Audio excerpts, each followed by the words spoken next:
Now, Tim, nobody knows the MAGA community, the base, better than you. We worked together, obviously, in 20. You're there in 2024. And they love saving money, but they hate giving free stuff to illegals. Do you think the cost savings will convince some of that MAGA base to, okay, I'm good with it because it costs us less money?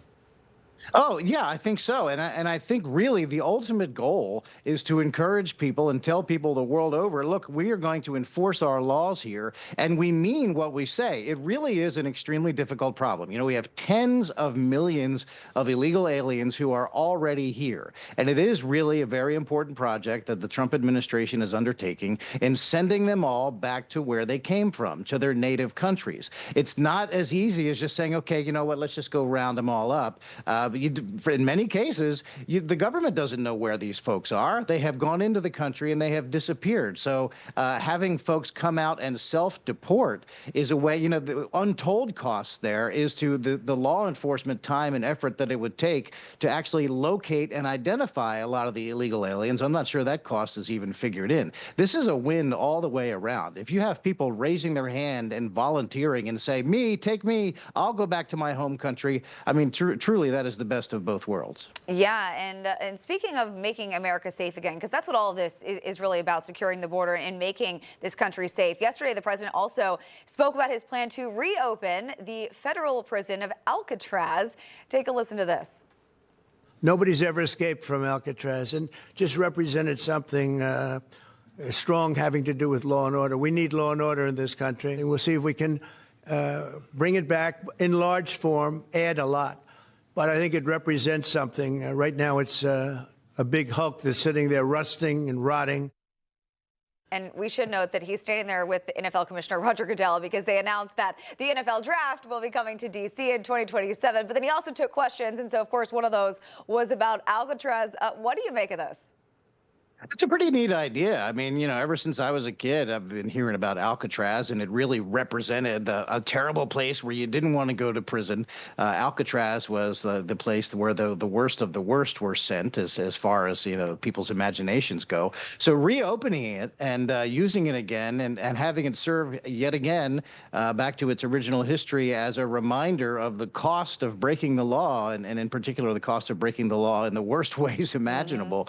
I mean, I think it's just for image sake, it would be great to have Alcatraz operating again as a full-time active prison. Yeah, I also love the symbolism of it sitting there in the middle of San Francisco Bay, you know, the heart of sanctuary states, and we're going to house the illegals there for you, and there's nothing you can do about it. Hey, so the media's going to lose their mind over that, but they lose their mind over everything, Tim. And, you know, Caroline's been very focused on bringing new voices into the White House. Last week, she held her first briefing for new media. You called out the legacy media's bias on social media yesterday, pointing out NPR, I can't believe this, placing a trigger warning on the Declaration of Independence. I mean, come on. The administration's already threatened to take away your money, which they should be doing, and you're putting a trigger warning out there. I mean, my goodness.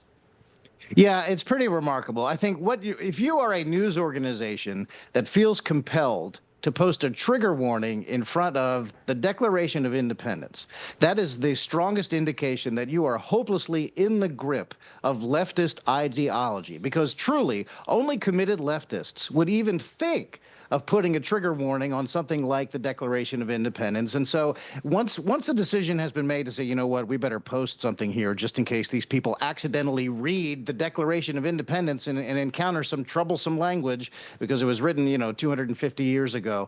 In case that happens, we better put this trigger warning there. It means that any hope that you had of being an objective news organization is long gone. No chance you have any objectivity if your first thought is to put a trigger warning in front of the Declaration of Independence. It is staggering. There should never be any question now as to where NPR's ideology lies, squarely on the left, and it's hopeless. I really hope that someone is not actually offended by a piece of paper that was written 250 years ago, but you never know. If NPR puts a trigger warning on for the Declaration of Independence, the FCC should put a trigger warning on for NPR. True.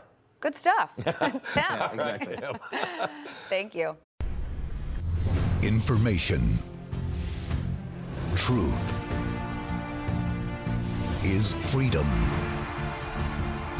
Is Newsmax. It's real news for real people.